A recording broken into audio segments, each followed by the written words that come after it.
समय बीते में तनी को देरी ना लगे भैया। एक दिन के बाद सीता जी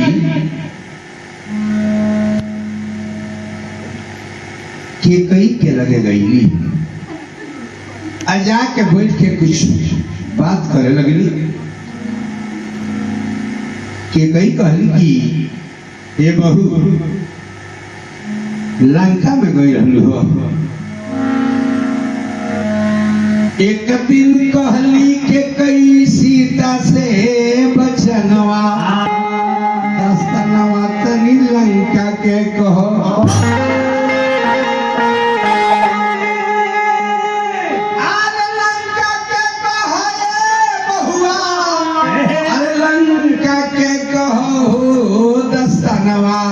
तनी लंका के कहो। एक दिन कहली के कई सीता से बचनवा दस्तनवा तनी लंका के कहो।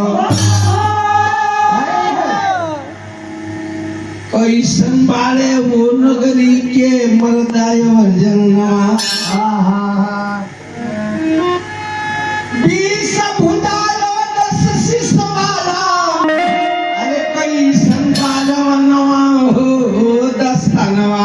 तनी लंका के कहो।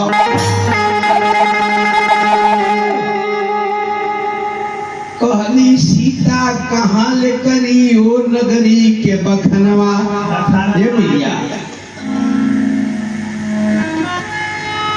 पानी भरस लक्ष्मी औरी झाड़ू दे तपवनवा हो दस्तनवा तनी लंका के सुना।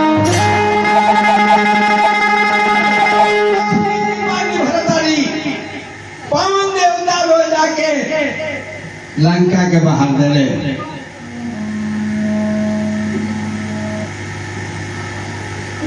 औरी मैया कहाँ ले करी तोहरा से बखनवा।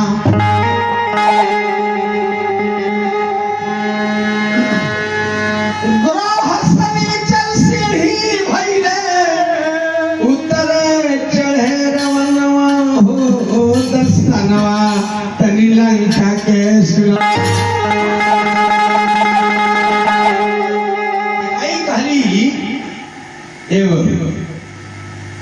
तू तो लंका में ढेर दिन रहल बालू तनी कम से कम रावण के बारे में बतावा। जौना के 20 गो हाथ बा 10 गो मुड़ी बा। ओ रावण के मंदोदर पतिव्रता में गिर जाली। पाली सीता जी की मैया हम रहत वाली लंका में ठीक लेकिन खाली ओकर चरण में देख ले वाली मुंह नहीं देख ले।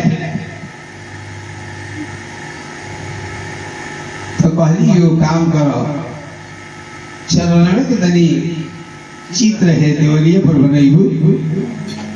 सोजिया सीता भीत के ऊपर करेली गुदनवा। सीता का बिजली की हमरा खातिर काल हो जाए। बाकी चित्र सबके कई बनवली हो गई पूरा रवनवा हो दस्तनवा तनी लंका के सुना।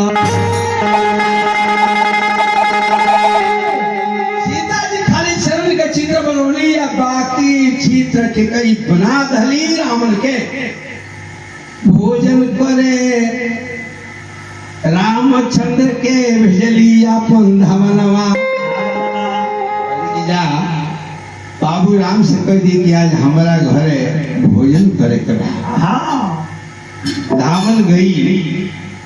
भगवान राम से कहलस भगवान के कई माता के जब आश्रम में गई ले तो कई जनतनी का कहले रहली चित्र के ठीक सामने बिछावन बिछा दे रहली। जैसे भगवान वो बिस्तर पर बैठे तले नजर दीवार पर गई। भैया ये हमारा अयोध्या में ई दुश्मन के हमारा चित्र कहाँ से आ गए? ये कोई जनतनी का कहली लंका में जे गईल हुई वह रावण के देखले बा वो करे ही काम हवे। ए भैया खीस के मारे रामचंद्र जी कइले नाही भोजनवा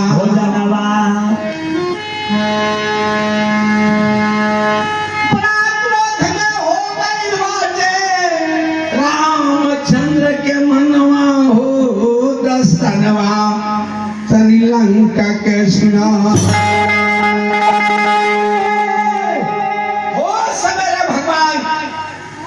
दरबार में बैठनी और लक्ष्मण जी के बोलोनी कहनी कि लक्ष्मण काल सीता जी के तहरा रात पर बैठावे के बाद सीता जी के ले जाके बबुआ जंगल में पहुंचावे के बाद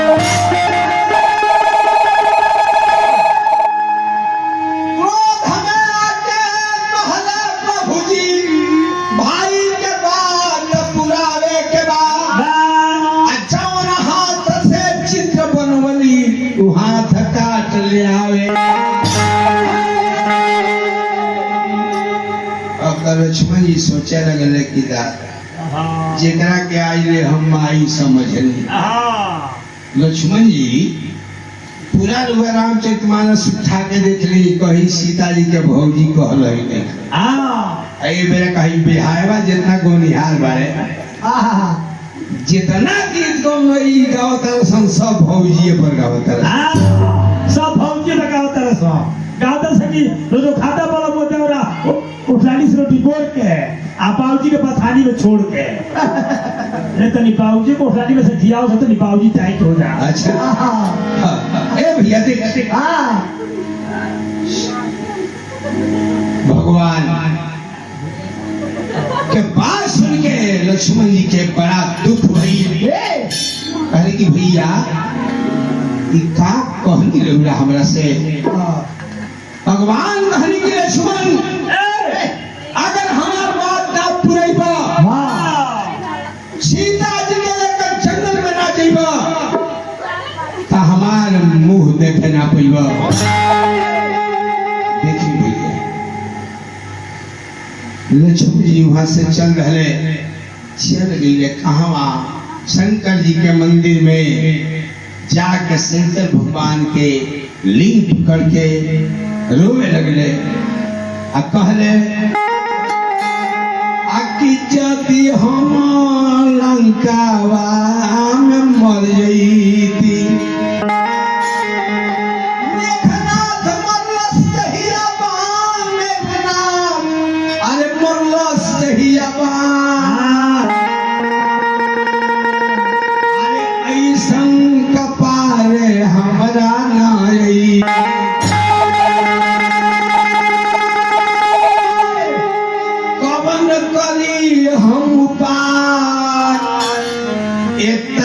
कही के लक्ष्मण रोवे लगले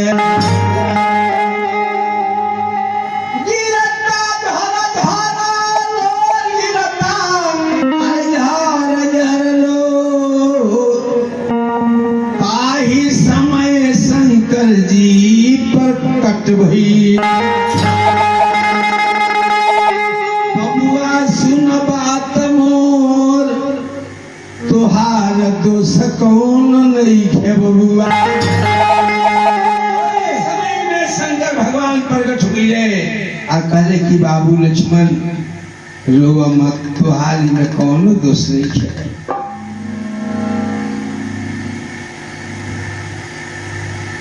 श्राप मिलल बा सीता जी के शंकर भगवान लक्ष्मण जी के मंदिर में समझावत है ये बाबू लक्ष्मण वाल्मीकि बाबा के आश्रम में एगो सुगा एगो सुगी रहता सर रोज वाल्मीकि बाबा कथा कही आ ऐसे हुआ सिगिया पेड़ पर से सुना सन। एक दिन दोनों के मन कैलस की तनी चल जा हमें देश दुनिया देखा जाए कैसन कैसन लोग मिलता ये सोच के आ दोनों उड़ गए आश्रम में से। उड़ा तुरंत जब गया जनकपुर में सीता जी के फुलवारी कर जब दोनों सुगुआ सुगिया पहुंचने सुगुआ कलश की सुना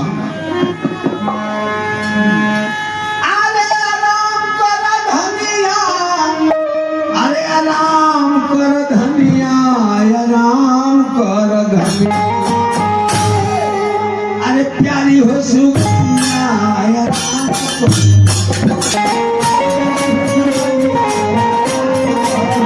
प्यारी हो सुगनिया आराम कर धनिया बड़ी दिन से आवतानी परम बहरिया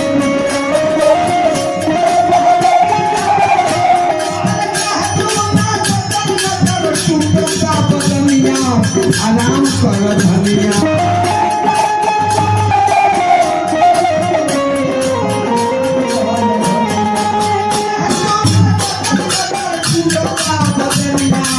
आराम कर धनिया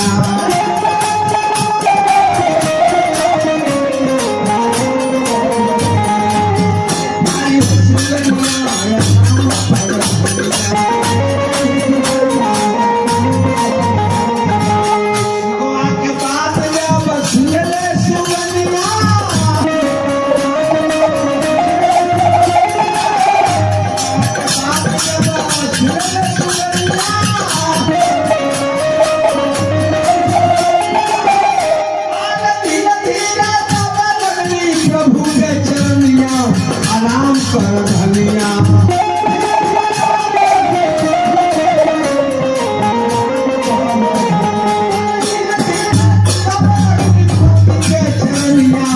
आराम कर धनिया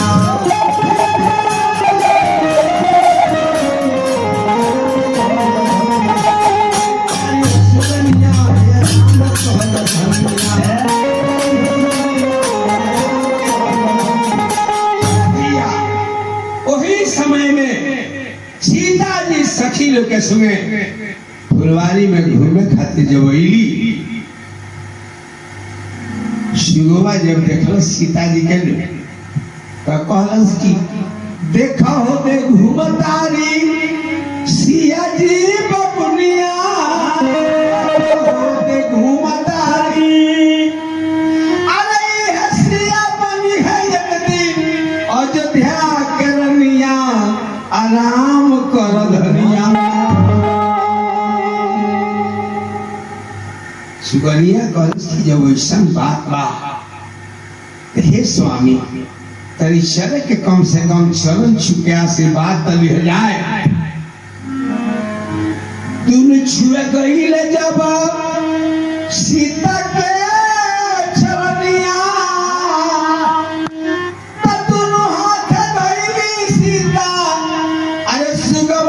सुगनिया अरे आराम कर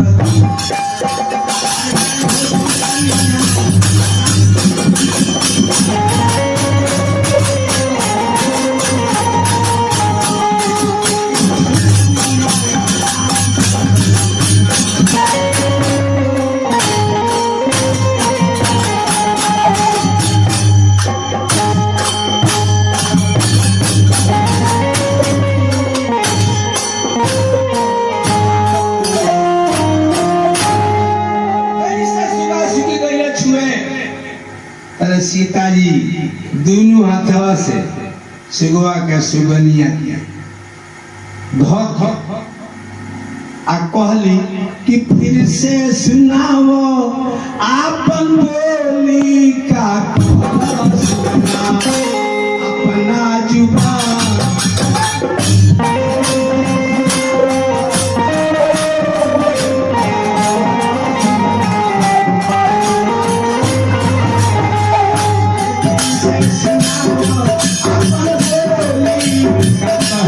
सुना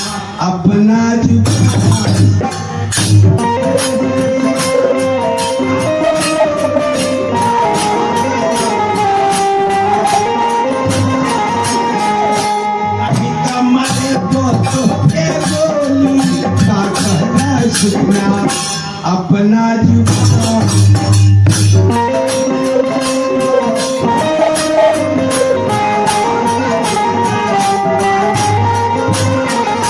ऐसे तू जमला कहाँ रामचंद्र यही है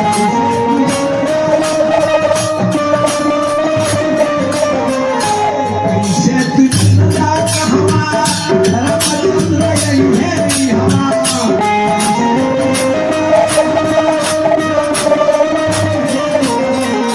शादी हुई है हमारो भगवान से का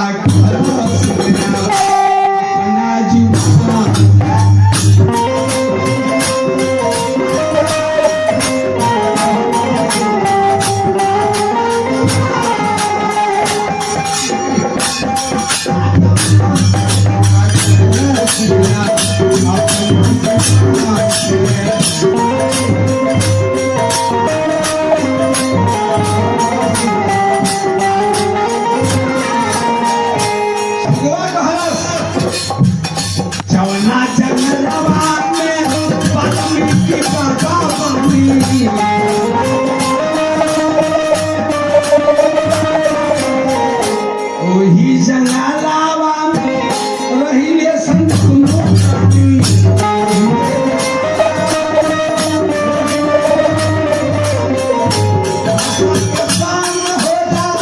साधु के संग होला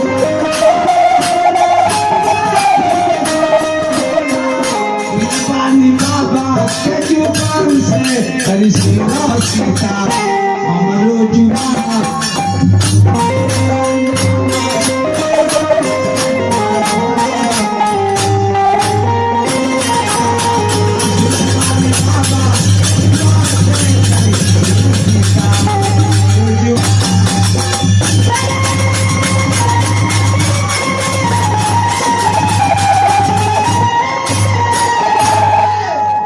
वाल्मीकि बाबा बतौले बानी कि पहले ही हम कहनी कि रामायण अवतार होखे के 10,000 वर्ष पहले वाल्मीकि बाबा रामायण लिख इतना सुन के सीता सुगवा के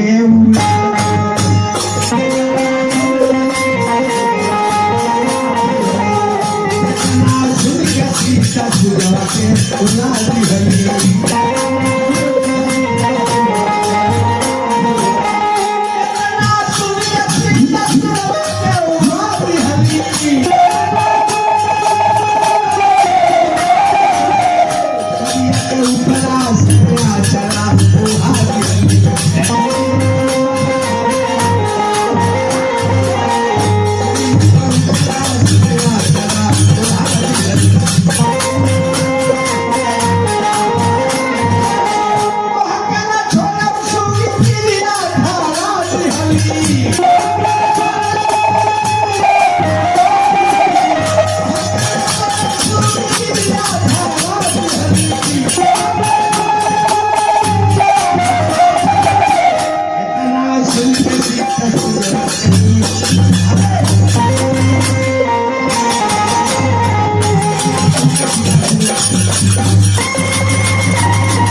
सुगुआ के छोड़ दली आ सुगिया के धल दली कहली कि तो 12 बरिस आगे के बाद जान फरस सुगिया कलश ये सीधा जल बिना मछली पति बिना स्त्री आ गाय बिना बछड़ी ना रहे दारू बिना पियबा ना रहे ऐसे कनिया की मैंने बंद बा ऐसे कनिया बंद बढ़ले बा मिलत बढ़ले बा पहले मिलत वाला आगे से अभी तक पीछे से इनका हाल आ बनो पंचायत करे हुए का ए भैया साथ मिलते बा ए भैया देखिए पूरा न होई सपना कल्पना से पूरा न होई सपना कल्पना काम काम बनी सब हरि के रटना कैला से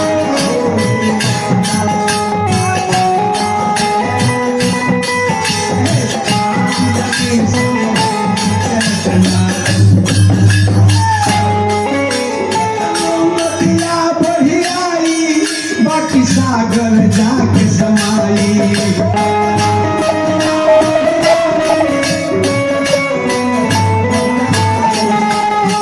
जितना गंडक गंगा सतलुज बालू कितनो उफान के जरा लो लेकिन समुंदर के कोनो अंतर पड़ला कितनो नदिया बही आई जाके सागर में ही समाई सारा संसार चल जाई बाकी योगिन के प्यास न बुझाई जलावन धीरा से आ काम बनी सब हरि के रटना कैला से दुनिया के संपत्ति मिल जाई बाकी लालसा नाही उड़ाई ना दुनिया के संपत्ति मिल जाई बाकी लालसा नाही उड़ाई सारा सुंदर मिल जाई बाकी बसना नहीं मिटाई भइला से आ काम बनी सब हरि के रटना कैला से इतने ना सारा संपत्ति बिक जाई बाकी शराब के लत न उड़ाई दिन दिन और गढ़ुआई जब तक ले ना मुआई त्याग ना कैला से आ काम बनी सब हरि के रटना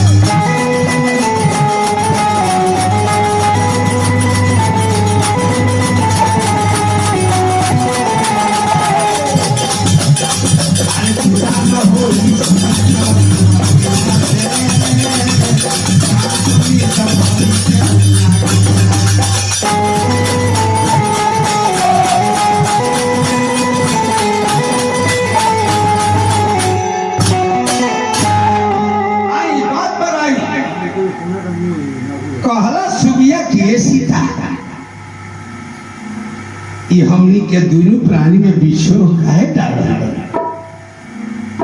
कहली सीता जी केतनो तू करबू सुगी तो हो के ना छोड़ब ले जाए अपना मकान रे सोना के पिंजरावा में तोरा के राखे बसुगी राखे अपना समान रे सेवय मुलावा के रसवा पियाए बतो के अरे भोर ही कराए चल पान रे केतनो तू करबू सुगी तो हके ना छोड़ब सुगिया कहसी ए सीता हमनी में विषो मत जाला छोड़ दो काहे कि पति बिना स्त्री दुनिया में रहली लेकिन शोभा ना पावेगी सीता जी कहली कि तू कितनो करबू बेटा हरे कि तो के छोड़बे ना करे काहे कि तू 12 बरिस आगे या 12 बरिस पीछे सुगिया रोए लगल कहलस का कहलस सुना सीता मोर बात सुना सीता मोर बात अभी हम सुनगार भौतिबा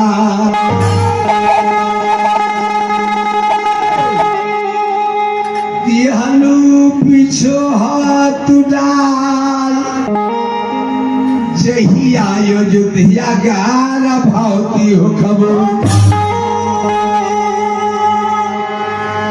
राम जी दी है निकाल राम जी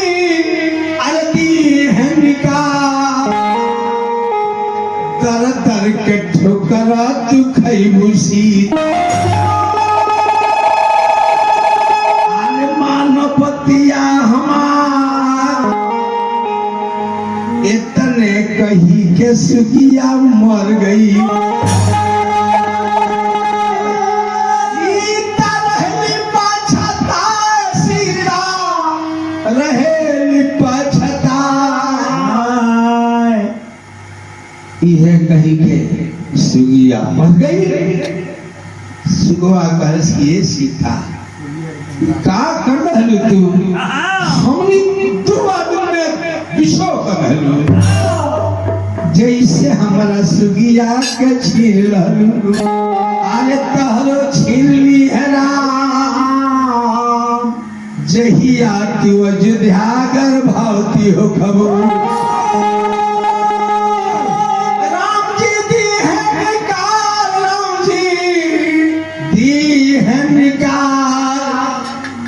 इतने कही के सुगो मर गई अरे सीता रहली पछता उहे सुगयो धन धोबी भई अरे सुगिया भइल उनकर नार उहे सुगयो धन धोबी भई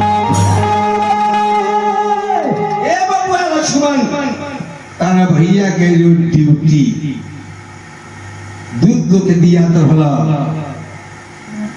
दूध तो जाई पूरा अयोध्या घूमी पता ही लगाई कि केहू के कोनो बात के तकलीफ नहीं खेली लेकिन बाबू वो है एक दिन धोबिनिया भाग के दूसरा के घर जाके रात भर रह आप बिहान महिला जब आई तो धोबिया पर से कहाँ रहले बताओ ना वही मेरा कपड़ा दे गोश दे दे रात भर कहाँ रहे ए भाई ये बनाओ दे मार के तार तो धोबिनिया करसी हम वही रही तो तारा ऐसा मतलब का बा अब तो धोबिया के टेम्परेचर बढ़ गई और भाई कोही रही आए बोले बेटा बलिया पर अरे खींच में थप्पड़ हमरा डर के बोला बेटा गलिया पर अरे खींचे में थप्पड़ हमरा आ तू तो पता रे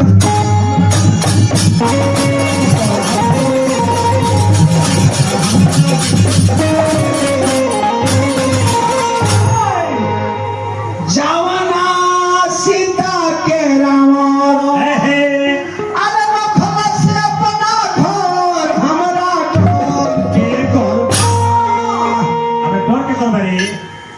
मारे नहीं बस चामड़ा खींच ले छुरी में लाते मार देंगे छुरी में लाते मार दिए अरे भाई सब कोई लाद में छुरी मारना तो कदम लादे में छुरी मार नदी का तीरा बास है गवर्नमेंट का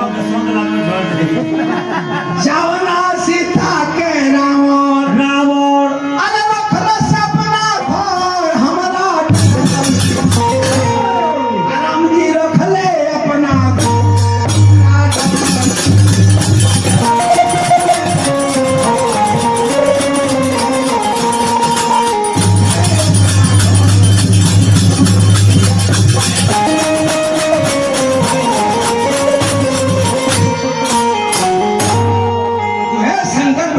समझोले कि बाबू लक्ष्मण में तोहार कौनो दोष नहीं है भैया क्या बात मान के सीता जी के लिए जाके जंगल में छोड़िया यही में तोहार भाई बा 10 के सवांग बारे एक मत से बारे तो सब संपत्ति परिवार में बा भैया जहाँ सुमति तहाँ संपत नाना जहाँ कुमति तहाँ विपत्ति निराना में से एगो भाई बेईमानी करे लगी तो परिवार बिखर जाई जैसे रमैया जी ये अपना भाई से बेईमानी कर रहे, जमीन ना पाए लागल, एक हाथ जमीन खाती अपना भाई की गणासी चलाते रहे। अभी ले गर्दन पर चीना बजे ठोक है। ऐसा रोड दे रहा है लोग, मेरा भाई बाबू चार्ज हो गए।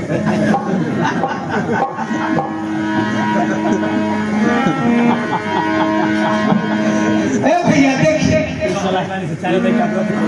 ये धीरे से मारा था। शंकर जी के बात मान के लक्ष्मण जी मंदिर में से आओ तारे आजा तारे कहवा सीता माता के लगे आजा कहले कि मैया ए भैया भूत सवेरे रथ पर तहरा के बैठावे के बाद अब भैया के आदेश भइल बा ले जाके जंगल घुमावे के बा। ई लक्ष्मण जी रेखन कहत कि तहरा के भैया छोड़ के आवे के कहल ना। बड़ा खुशी भइले आज सीता जी के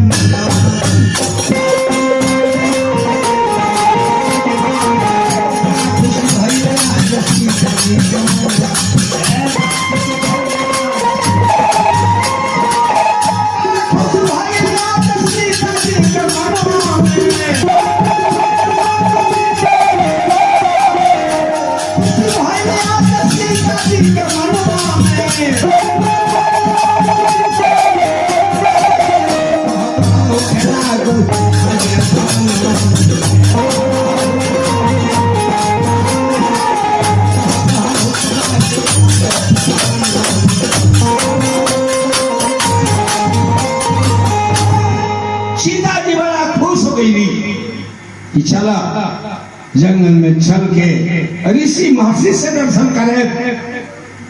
एगो और ही बात रुआ सुन ली, गर्भवती औरत होके और औरत के रुआ रामायण के कथा वीर से कथा सुना के देख ले तो लड़का कबो वीर हुई। कयाधु के गर्भ में प्रहलाद जी रहे, नारद जी राम नाम सुनो तो भक्त प्रहलाद भगवान के भक्त भइले ना भइले। आ गर्भ में अभिमन्यु रहे तो अर्जुन चक्रव्यूह के लड़ाई सुनो बोले तो लड़का का भाई वीर भाई सारा कौरव दल के छक्का छुड़ा दे रहे। 10 मिनट में 60,000 कौरव के मर रहे। सोची सारा हमनी के अपन कल्चर छोड़त जा रहल बनी, अपन धर्म का बा कर्म का बा भैया। एहू बेरे का बीरे बालो, एहू बेरे का बीरे बालो। तू में ना हुआ नु खाली एगो दुकान डांस ये लइको सीखत रहे सब। कौनो तलवार भाजे के लाठी भाजे के नहीं खे सीखत ना। हां ए ब्याजी आए उहे कथवा सुन ले बालो डीजे वाला। अब जन्मतन तो डीजे डीजे आकांत रसुगरा। हां ये सुन ले भगवान करी त देखिए भैया हां कबो बढ़िया चीज सुनावे के चाहिए काका इसका पुदीना बेचता है न तहा दे ये घटे जाई ना लइका जन्म तार सन्मुख हुआवे लागत सन्नु। हां तो माई लोग के दाह लगता बस कोरा पे ले लेता खिलावे लगता हां चुप करावे लगता। हां लइका ने खसन चिपा तो कहता लो कि हालो हालो बबुआ हालो हालो जियारा हां बाबू मुंह मत बाबू लोर मती बरसाओ। हां हौ देखो भूई आई नियारा बाबू हमार चुप हो जा मत नाचियारो। अरे हौसम ओहू से नहीं खेलो बाबू लोग चुपा कहा दे घरों में से आंगनों में लेके चली होता लो। हाँ कहता ले कि बस बस हंस दो दू मुका कोस दो। चुप का बाबू चुप का तो गोबर सिंह आ जाइए।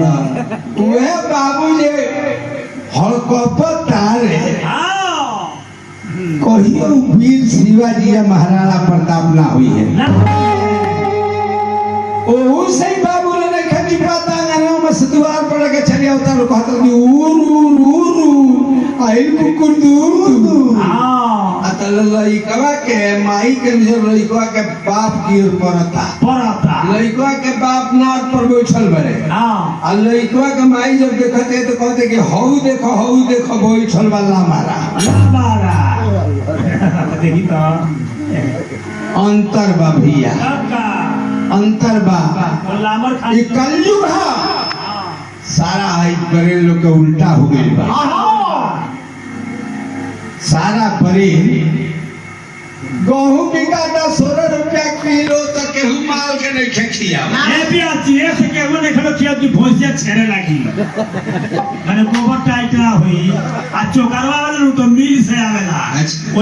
ओमे विटामिन ना खाली खोइया हां उ गोबरवा बांध गया ला चिपरी पता जा सब एक नॉलेज बा भाई हां देख आ चोकर बिकाता 21 रुपया किलो तो लोग क्या होता नहीं थे हां तब कहां पर दारू बिकाता है 80 रुपया से ऊपर में है कितना वो हेती की फ्रूटी बोलता 220 रुपया दाम हो गए फ्रूटिया के हाँ? 220 रुपया फ्रूटी अच्छा हाँ देख आ दूध खूब बढ़िया हुआ किलो जाए 40 रुपया के 1 लीटर 1 लीटर कौन नहीं खेलो पिया पचवे न करे पचड़ा ना करी देख 3-4 लोटा उठा ली है हाँ? मैंने 3-4 लोटा उठा ली है आ हम हल्का मरिया उतार के रख ना कैस बनाई ना कुछ अच्छा तो 3 बजे ले खाना खाए कोनो बात नहीं यही से भैया हाँ कलयुग के उत्तम बाटे असम कर उल्टा मोती निमन के हु ना पूछे अपाउर पर भीड़ जुटे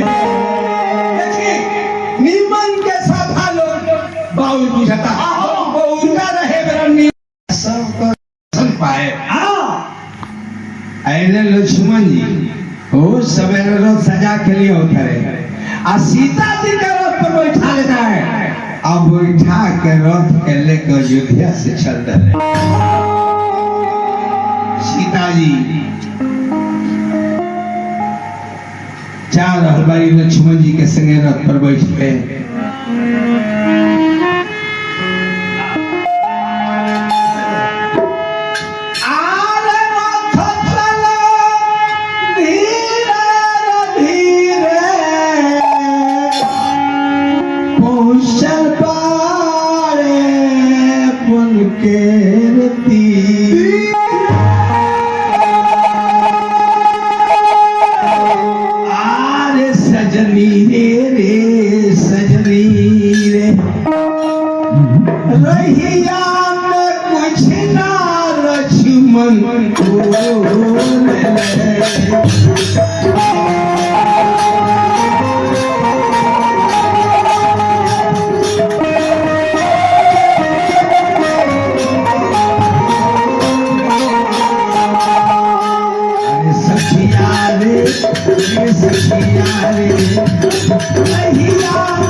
ये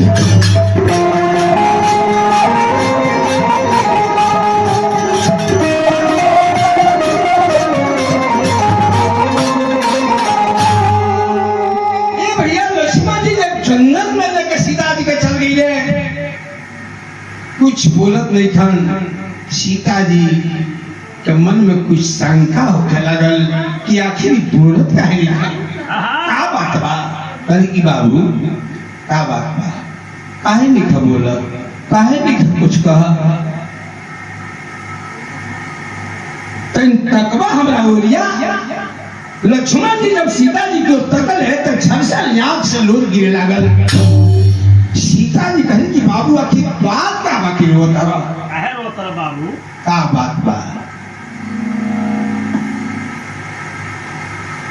कहले लक्ष्मण जी की मैया, जहिया मेघनाथ हमरा के बाण मरलस, लंका में हम मर गई रहती कि हमरा आंख से देखे के नौबत ना आई। कहले कि का बात बा बाबू, का बात बा? लक्ष्मण जी रोता रहे, कहले अरे सुनो माई हमर बात, भाई तहके राज्य से निकाल दिहले,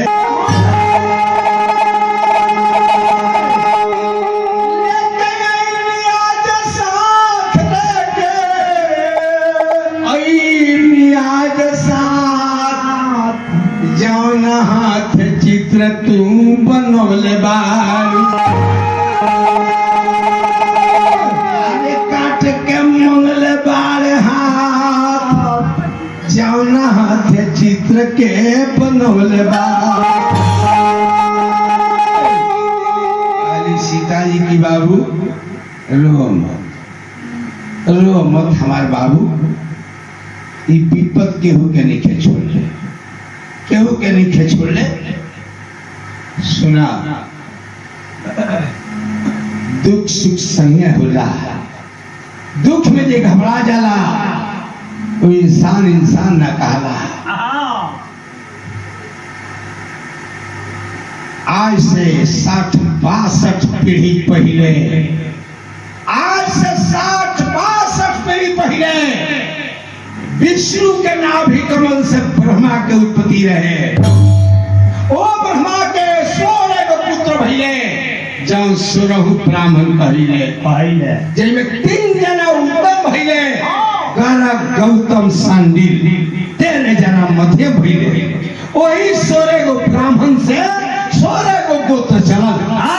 वही ब्रह्मा के मरीचि के कश्यप के सूरज के इक्ष्वाकु के अनेना के विश्वरंधी के चंद्र के भुनास के दिनहास के कितास के हर्यस के निकुंभ के मंधाता के तिरसे के तिरबंध भइले, जौन तिरशंकु कहिले।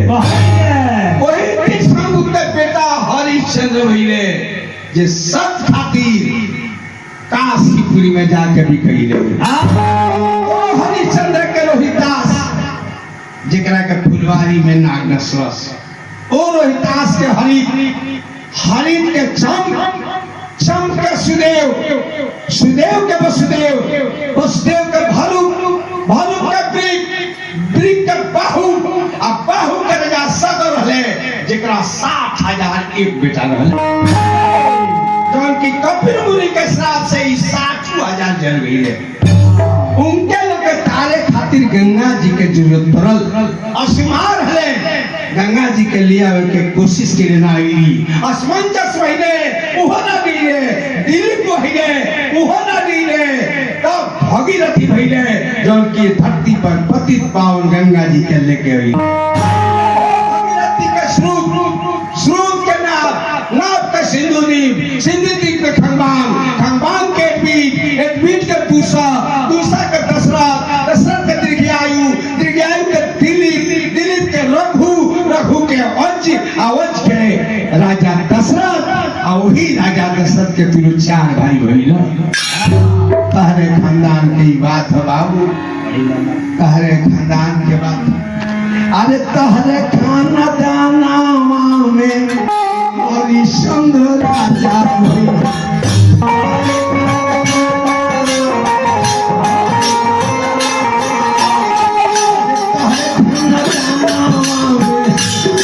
चंद्र राजा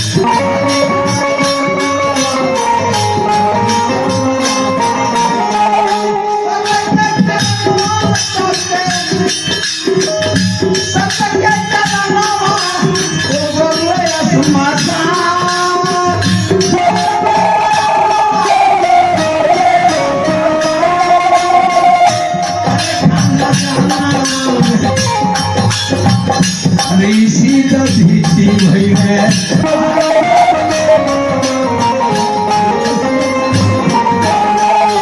जे अपन हबिया के कइले रहले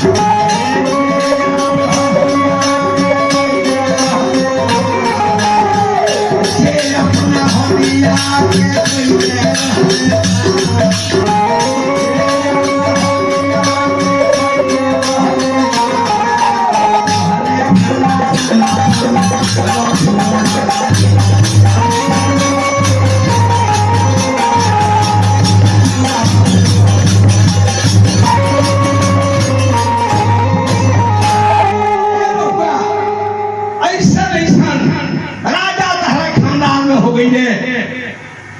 जो 360 रानी के लागे जा रहू ब्राह्मण के दान दे रहले तौले विपतिया बाबुई हो जे नहीं खे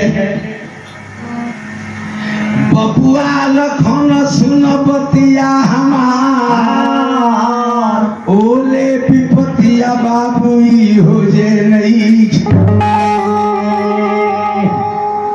पहले लक्ष्मण जी की मैया भैया के आदेश बा जंगल में छोड़ के चली आवे थे कहली कि ठीक बा बाबू भैया के आदेश से माना हमरा के तू जंगल में छोड़ दो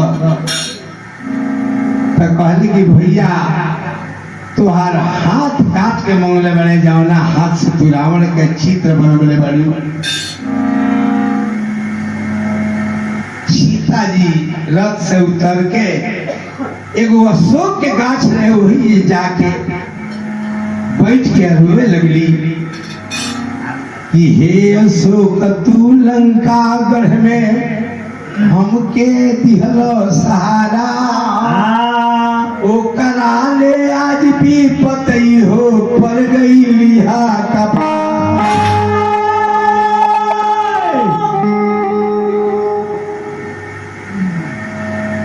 उड़े लागल वृक्ष के पतैया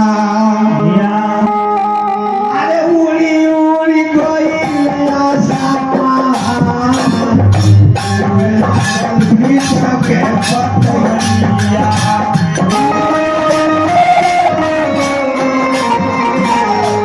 वृक्ष के पतैया उड़ी उड़ी जलाया समाज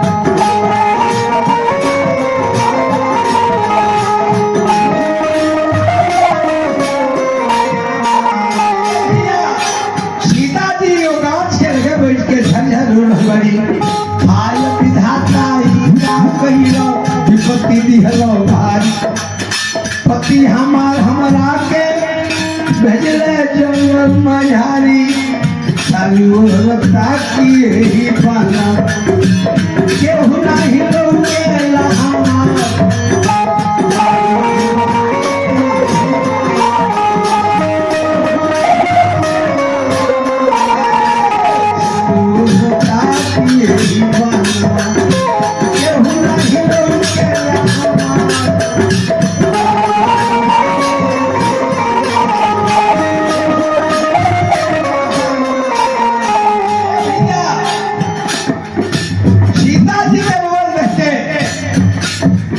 लक्ष्मण जी भी बता रहे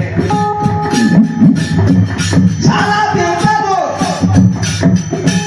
विशाल गई ये मेरा सीता जी के कुछ सहारा देवे के चाहिए। चाहे काहे कि खीस में आदमी कुछ बोल देला, आ जब खीस उड़ा जाला ना,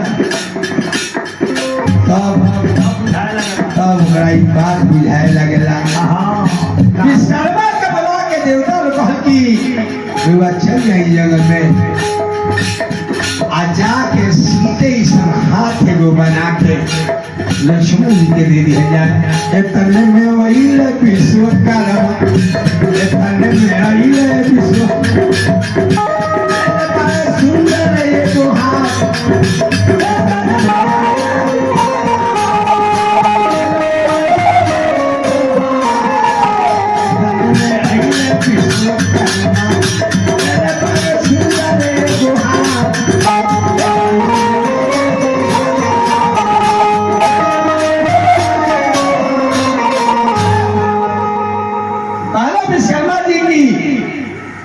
बाबू लक्ष्मण खीस में तार भैया आए सीता जी के हाथ काटे के कहले बड़े। अब ये खीस खत्म हुई, ये पूछ दी है कि तू के रहला सीता के हाथ काटे वाला, का जवाब देबो? तो हई हाथ ले लो, ले जा अपना भैया के दिखा दी है, अयोध्या के लोग देख ली कि गलती के सजाए का होला। लक्ष्मण जी वो हथवा के लेके रथवा पर धल हले, अध के रथ घुमा के जब लौटे लगले, सीता जी अकेले जंगल में भैया 8 महीना के गर्भ रहे सीता जी के, 8 महीना के।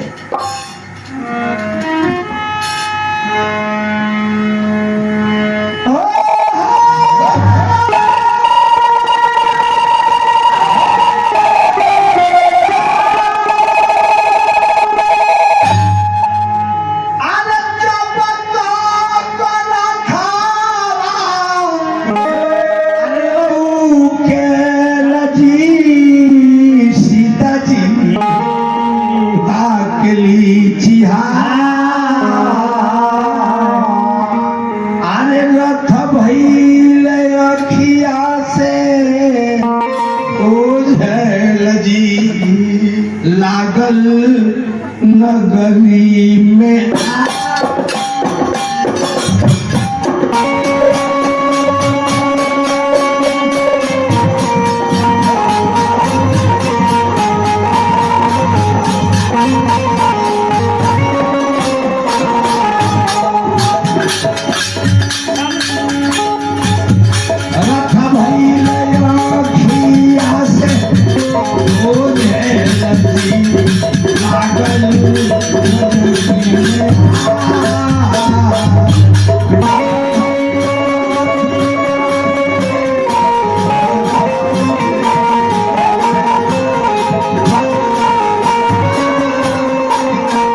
भइल बानवा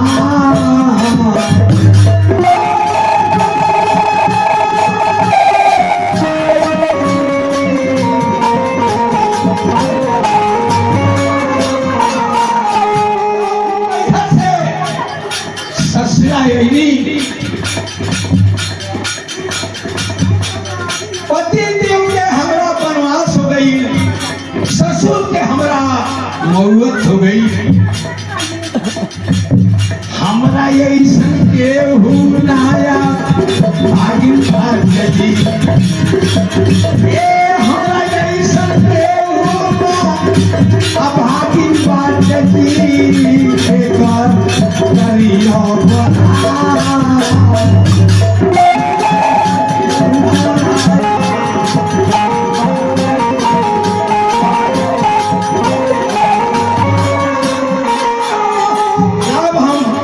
गर्भवती भैनी पति देव हमरा के महल से निकाल है। चलली हट में सीता गंगा जी में जी केहू पकड़ल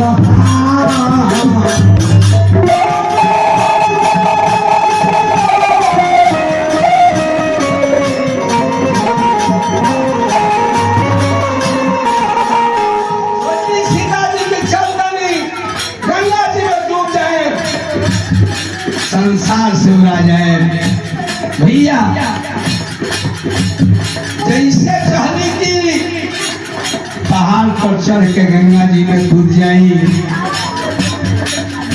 चलनी हाथ डूबे सीता गंगा जी में जी केहू पकड़ल हाथ। काहे बेटी तू डूबतारू जी, भेदा भेदवा बता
वाल्मीकि बाबा सीता के बाह पकड़नी। कहनी की बेटी ये हालत में आई आत्महत्या करे का बात बा बेटी, काहे डूबे जा रहलू?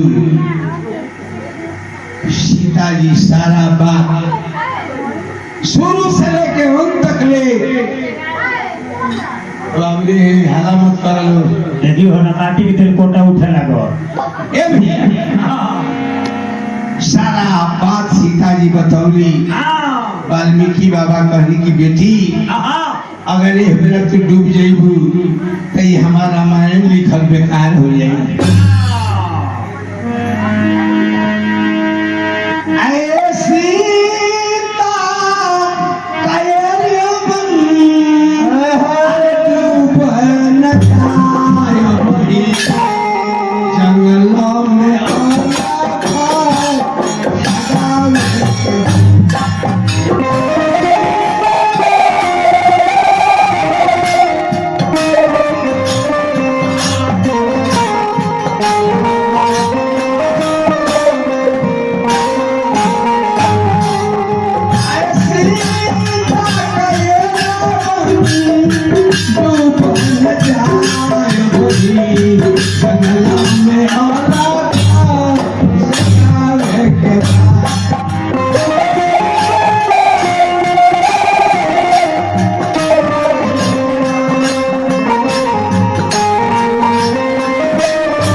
करे के बाद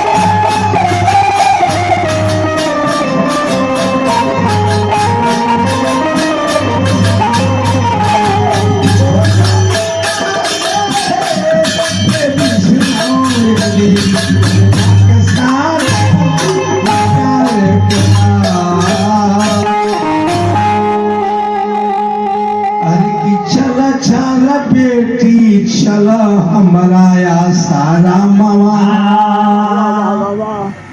होई गुजारा तोहारा है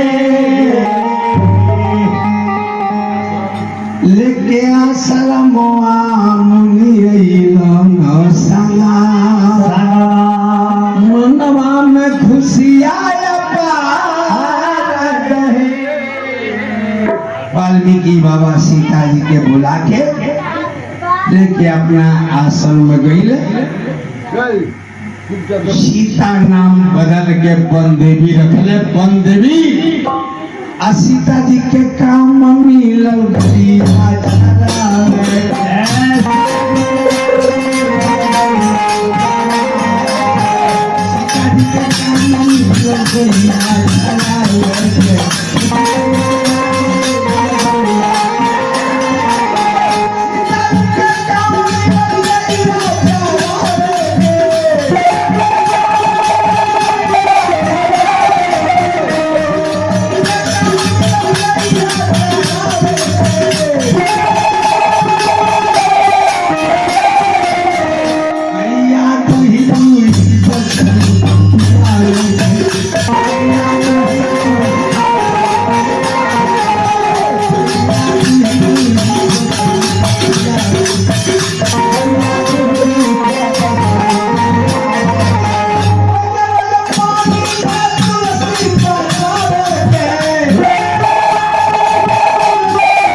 सीता जी के ड्यूटी हो गई समय बीतल भैया वो जंगल में वाल्मीकि बाबा के आश्रम में सीता जी के समय बीतल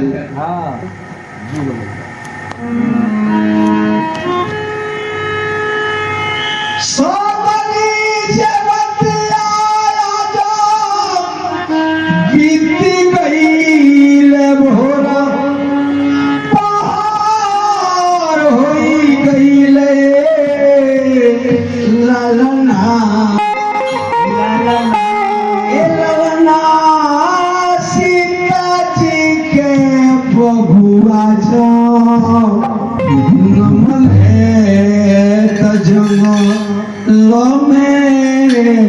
मंगल भइले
वाल्मीकि बाबा के आश्रम में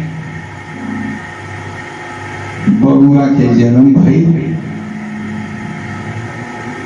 वाल्मीकि बाबा बड़ा खुश हुई रे। खुश भइले तो का कइले हो? आखिरी गाना बा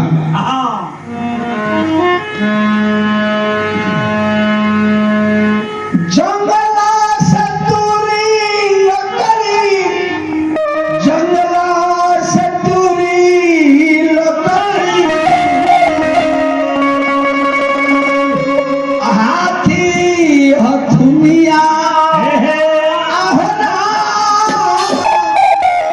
अरे हाथी हथुनिया से पोसनी जिया, अरे बगिनिया हो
भैया बाबा वाल्मीकि जी वो लड़का के नाम लौ रखने आ कहरी की बेटी ए लड़का के पोस सीता जी वही आश्रम में पोसे लगली आ कहानी हमारे ही जी रहल फिर लोगन के समय आई आई हाँ आई तो